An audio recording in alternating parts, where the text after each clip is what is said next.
Richard Gere has lived a life filled with love, fame, and deep self-discovery. He's been married 3 times and dated some of Hollywood's most beautiful and famous women.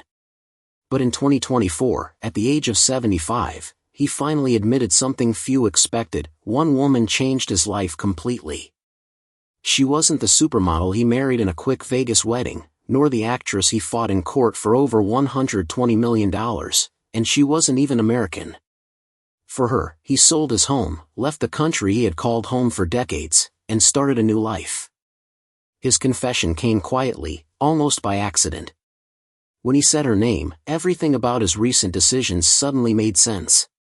Richard Tiffany Gere was born on August 31, 1949, in Philadelphia, Pennsylvania. He was the second of 5 children raised by Homer George Gere and Doris and Tiffany. His family history was surprisingly deep. His ancestors could be traced all the way back to passengers on the Mayflower, including names like Richard Warren, William Brewster, Francis Cook, John Billington, and Daguerre Priest. That meant Gere was one of the few Hollywood stars whose family tree reached back to the earliest settlers in America. But despite his historical roots, Richard's childhood was far from glamorous. It was strict, simple, and disciplined. His father, Homer, had once dreamed of becoming a minister. He studied religion seriously but eventually gave up that goal to focus on something more stable: business. He worked first as an accountant, then as an insurance agent. Homer had served in World War II aboard the USS Aristas in the Pacific. When he came home, he used the GI Bill to earn a degree from the Wharton School, one of the best business schools in the country. He started his career at the Atlantic Refining Company and later joined Nationwide Insurance, where he became one of their most respected agents. The Gere family lived by strict Methodist values. Religion, honesty, and discipline were part of everyday life. But young Richard didn't just follow, he questioned things. He wanted to understand life in a deeper way, and his curious mind often led him to explore subjects that didn't fit neatly within his family's beliefs. When Richard was 11, the family moved to Syracuse, New York. He attended North Syracuse Central High School, and that's where things began to change. Richard wasn't an ordinary student. He stood out not only in academics but in sports and the arts. He was a talented gymnast who won medals at competitions, and he also composed original music for his school's theater productions. He could play several instruments: the trumpet, drums, and piano, and was often seen carrying his guitar around. While most kids struggled to get through homework, Richard was already writing music and performing in plays. His dedication paid off. He earned a full gymnastics scholarship to the University of Massachusetts Amherst after excelling in state-level competitions. At the same time, he developed a deep love for music, carrying his guitar everywhere. That same guitar, bought at age 17, stayed with him for decades and became part of his identity. But underneath his success, there was growing tension at home. His father valued stability, while Richard longed for freedom and purpose. During his college years, Richard began secretly reading about Eastern philosophy. He borrowed books on meditation and Buddhism, hiding them from his parents. He read thinkers like Jean-Paul Sartre and translators like Evans Wentz, trying to understand life's meaning. These books opened his mind and changed how he saw the world. He didn't want to rebel, he just wanted to find inner truth. By the time he graduated high school, Richard's path was already different from what his family imagined. Even though he had a full scholarship, Richard shocked his parents by dropping out of college after just 2 years. He no longer wanted to chase medals or degrees. He wanted to create, to act, and to explore life through art. He had been active in anti-war protests, reflecting the restless spirit of the late 1960s. His father was horrified when he left school in 1969, but Richard wasn't interested in the traditional definition of success. He wanted a life of meaning. At just 20 years old, with no formal training, Richard moved to Seattle to chase his dream of acting. Against all odds, he landed a small role at the Seattle Repertory Theater during the 1969-1970 season. His first real performance was in Rosencrantz and Guildenstern Are Dead. He learned quickly by watching experienced actors. Later, he performed at Provincetown Playhouse in Cape Cod. These early jobs barely paid enough to live on. He often struggled to buy food, living from gig to gig, but those years shaped his spirit. He learned resilience, empathy, and strength from hardship. In 1971, Richard got a part in a Broadway rock opera called Soon. The show opened at the Ritz Theater but closed after only 3 performances. It was a huge disappointment. But he didn't give up.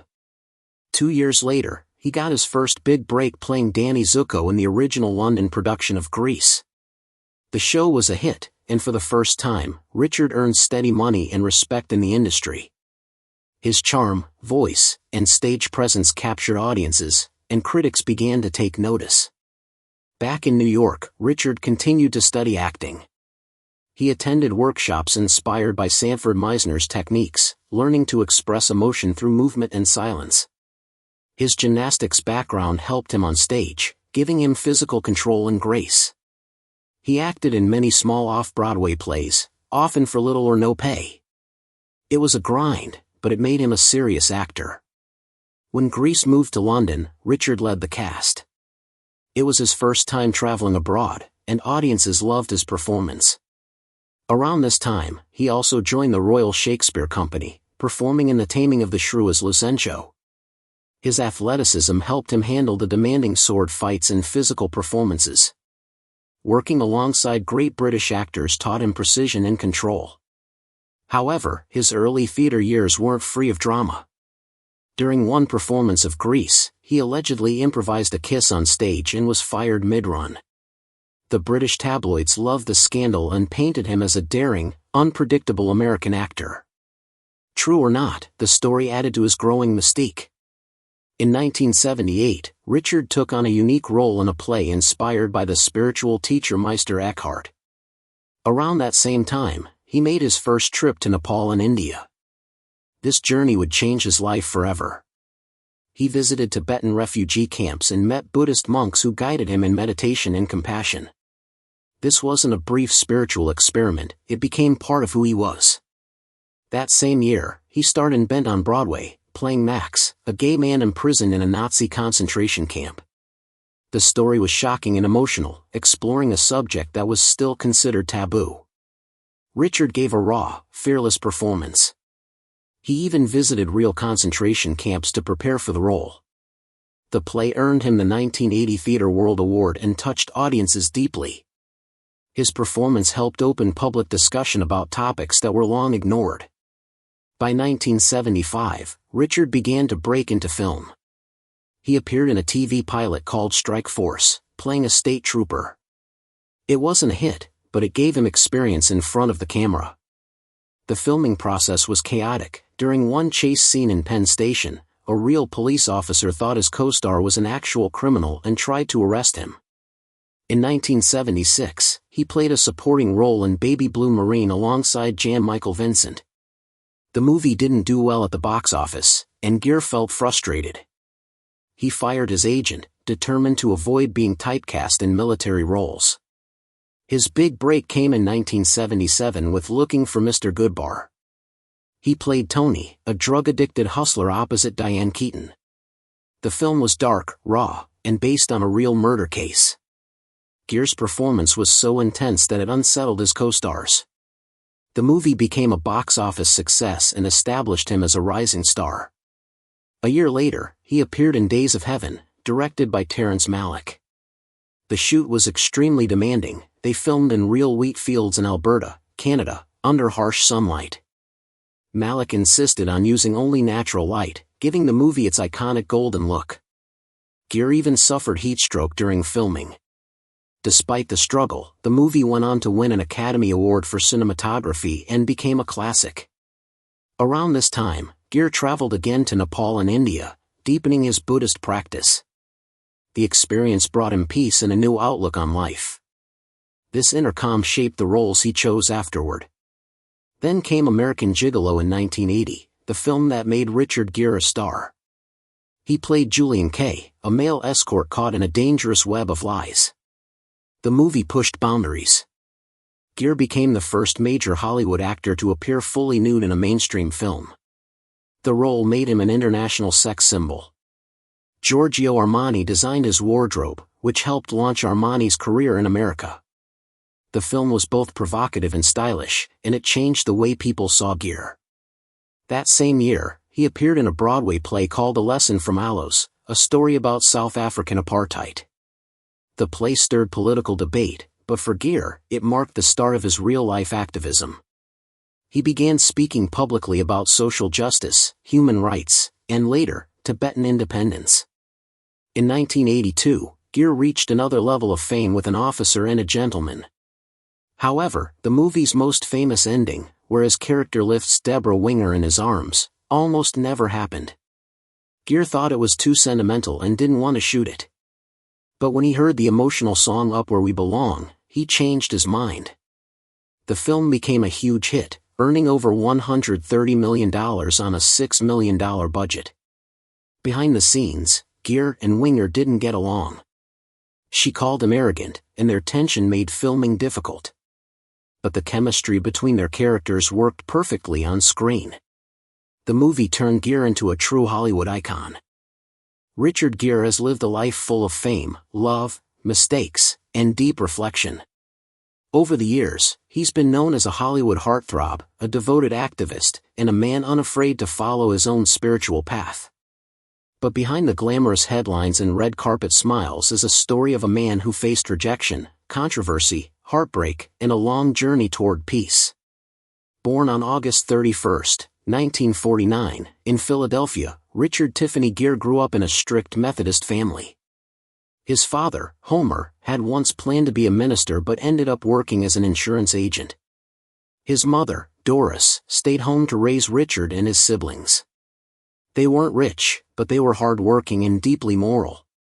When Richard was 11, the family moved to Syracuse, New York, where his quiet childhood turned into something more creative. He became a talented gymnast, musician, and actor at North Syracuse Central High School. Richard was bright and athletic, winning a gymnastics scholarship to the University of Massachusetts. But college life didn't satisfy him. He was drawn to music, acting, and questions about life's meaning. While his father hoped he'd finish his degree and get a stable job, Richard dreamed of something different. He read about Buddhism, philosophy, and meditation, and soon realized he didn't want an ordinary life. He dropped out after 2 years, packed his guitar, and decided to chase acting. At just 20 years old, with no formal training, he joined the Seattle Repertory Theater and appeared in Rosencrantz and Guildenstern Are Dead. The job paid little, and life was tough. He slept in small rented rooms and sometimes struggled to buy food. But he loved the stage and quickly proved himself talented. Soon, he was cast in the London production of Grease as Danny Zuko. His performance earned him praise, and he even joined the Royal Shakespeare Company for a short time. Theater led to television and then film. His first screen roles in the 1970s were small, but by 1978 he got his first big break in Days of Heaven. Director Terrence Malick's perfectionism made shooting difficult. They filmed for hours in natural sunlight, often waiting for the perfect golden light of dusk. Gere even suffered heatstroke on set. But the movie became a masterpiece, winning an Oscar for cinematography. Then came American Gigolo in 1980, and everything changed. Richard played a charming escort trapped in a world of luxury and deceit. It was stylish, daring, and controversial. His confident presence and vulnerability made him a star overnight. The film's success turned him into a global sex symbol. Armani designed his clothes, and suddenly Gere became the face of sophistication and charm. 2 years later came An Officer and a Gentleman. The story of a tough Navy trainee and the woman who loves him became one of the decade's most beloved romantic dramas. The ending, where he lifts Deborah Winger in his arms, became iconic. What fans didn't know was that Gere almost refused to film that scene, thinking it was too sentimental. Thankfully, he agreed, and the movie became a massive success, earning more than $130 million. But fame brought trouble too. Gere didn't always get along with co-stars. On set, he was intense and serious, which some mistook for arrogance. Still, he kept pushing forward. In 1983, he starred in Breathless, a remake of the French classic. What should have been a smooth production turned into chaos. The director, Jim McBride, kept rewriting the script and demanded graphic nude scenes that weren't in the original plan. Gere threatened to quit, and filming stopped for days until lawyers got involved. They finally reduced the nudity, but the tension remained. The movie only made $19 million, and McBride's directing career never fully recovered. Things didn't get easier. During the Cotton Club, Gere found himself in the middle of a real-life nightmare. Producer Robert Evans was struggling with drug addiction, and shady investors became involved in the project. One backer, Roy Radin, was murdered, and the case became a scandal. Director Francis Ford Coppola took over, but the film was a financial disaster, costing $47 million and earning far less. Gere, however, stayed calm and professional, managing to survive the chaos and protect his reputation. Then came the movie that changed everything, Pretty Woman in 1990. The role of Edward Lewis was first offered to Al Pacino, who turned it down.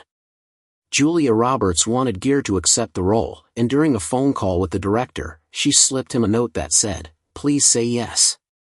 That little message convinced him. The film became a global hit, making over $463 million. Gere earned $12 million and delivered the unforgettable opera box scene that wasn't even in the script, it was ad-libbed.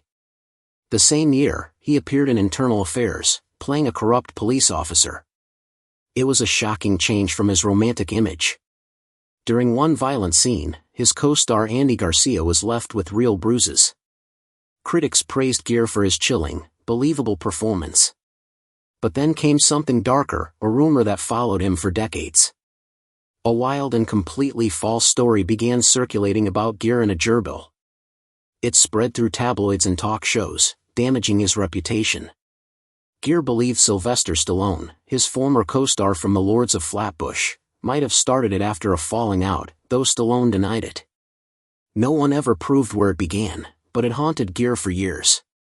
In 1993, he starred in Summersby with Jodie Foster, playing a Civil War soldier who might be an imposter.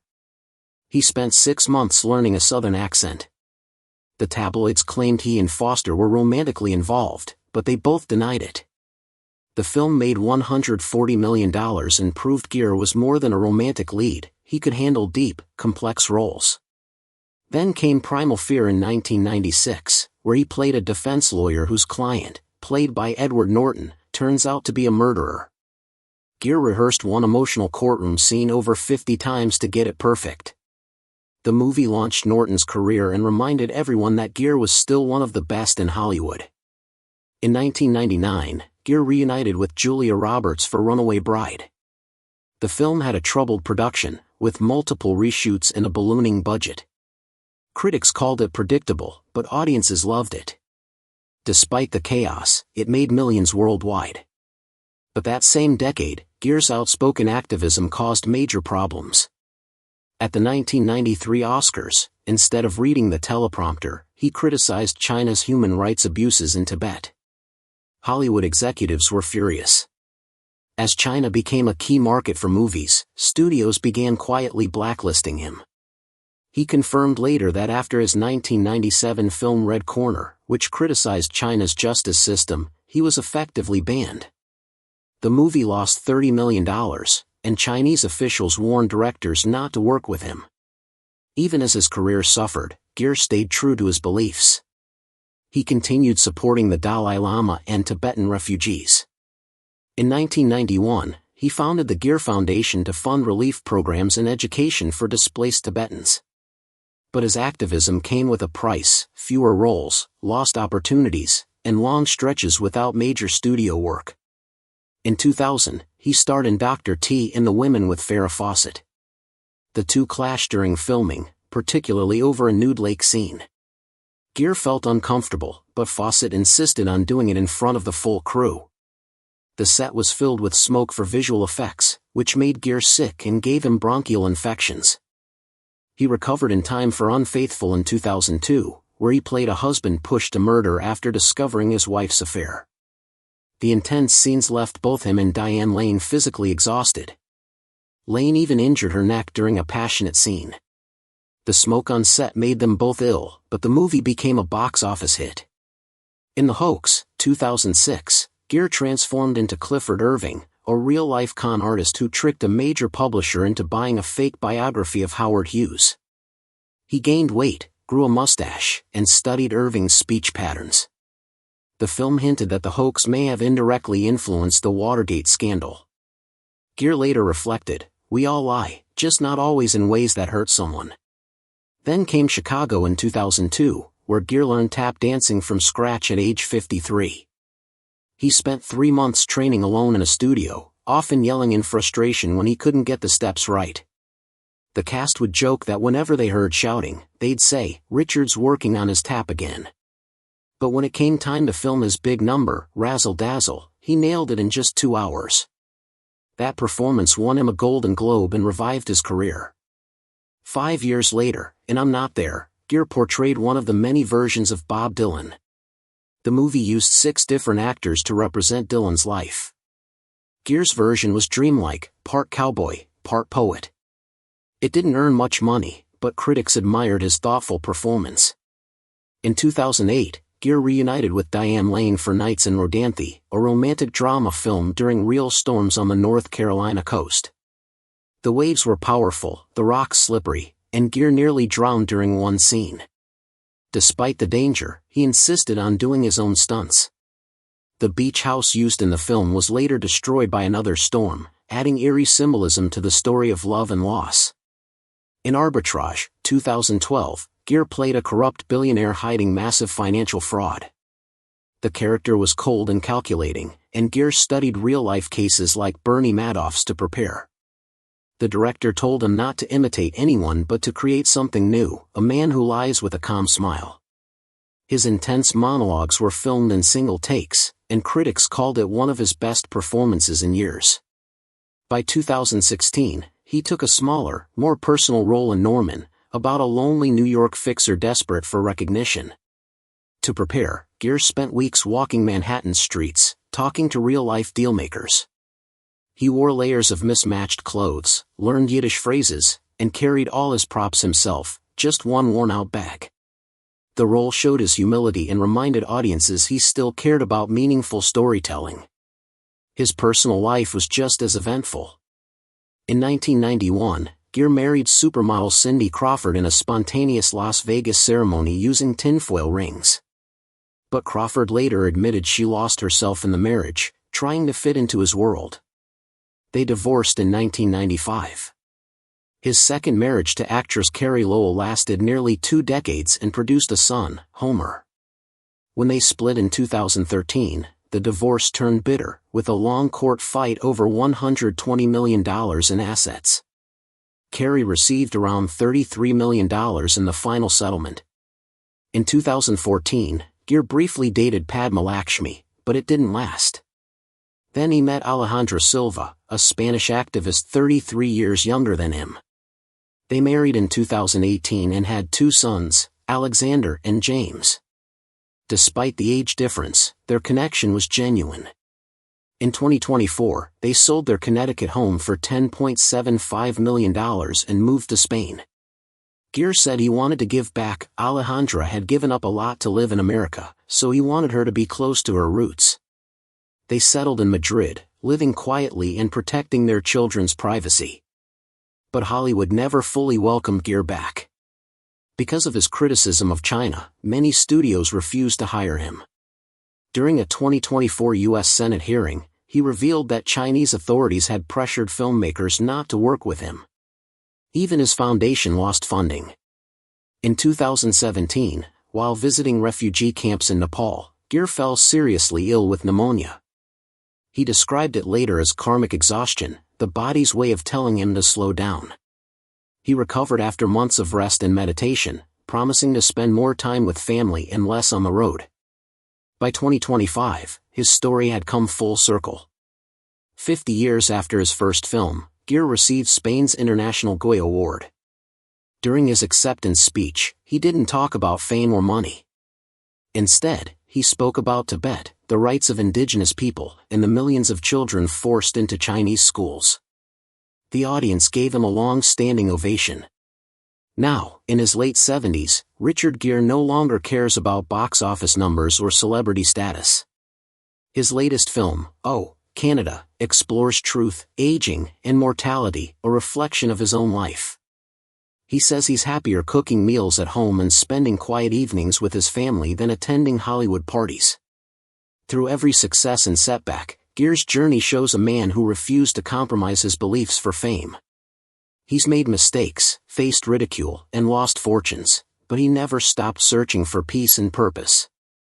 Today, he lives not as a Hollywood icon, but as a husband, father, and human being, still learning, still giving, and still believing in compassion above all else.